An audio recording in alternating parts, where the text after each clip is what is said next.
Cistermiser IRC infrared control valve consists of the infrared sensor and control box and the valve and solenoid. Also included in the pack are the fittings to enable you to give a ceiling mounted or flush wall mounted option.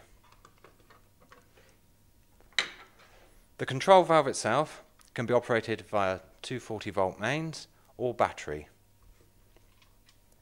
Please note, when operating via 240 volt mains, it is essential that the wiring is correct to the solenoid valve, in that 1 on the back of the box goes to 1 on the valve and 2 goes to 2. Failure to do so may cause the unit not to operate correctly.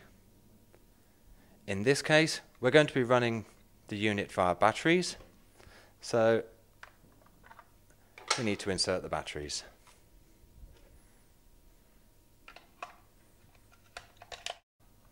Once the batteries are inserted,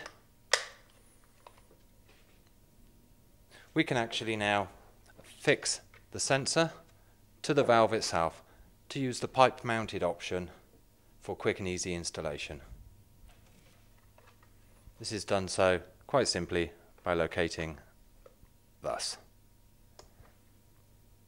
Please note, the valve itself has a flow direction.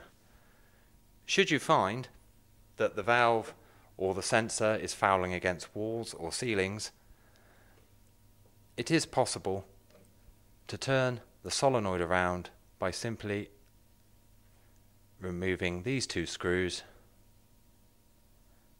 and turning the solenoid around. Please note though, there is an O-ring within this surface here, and make sure it's seated fully and correctly before reassembly. Okay, so in order to fix the sensor onto the valve, it basically just pushes onto the electrical connectors. There is a securing screw which can go through the middle.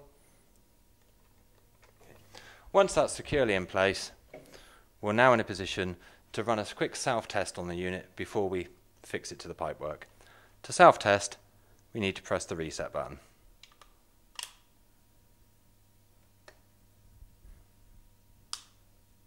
At this point, the solenoid valve should click 5 times.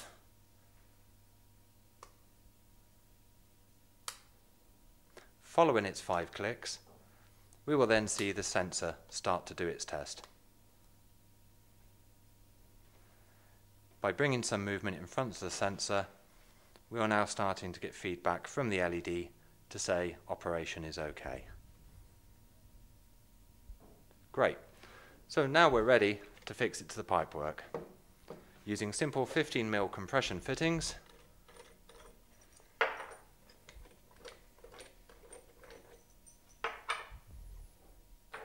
and obviously the relevant olives and so on.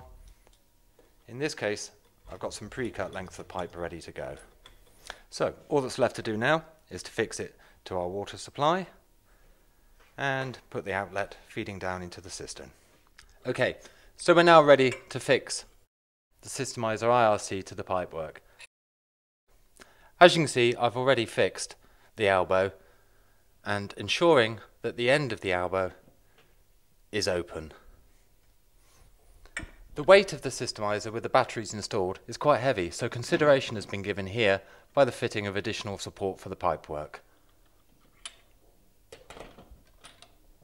So, inserting the end of our feed pipe, we can just finger tight the nut and then bringing over our additional support, we're almost ready to switch the water on.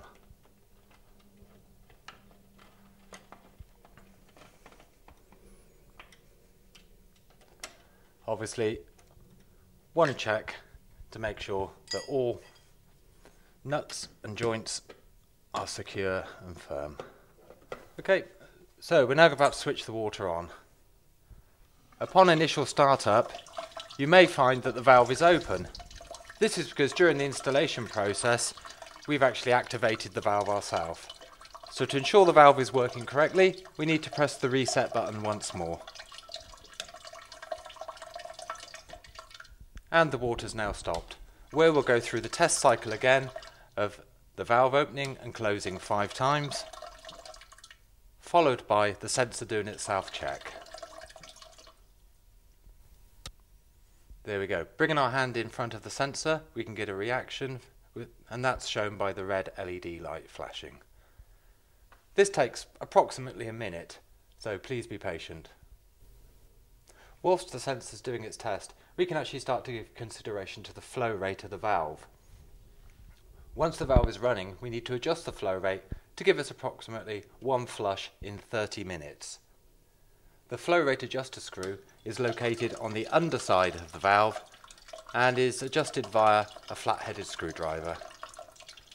There we go. We've activated the valve ourselves and away we go. That will now run for 30 minutes, giving us a fill and then a flush.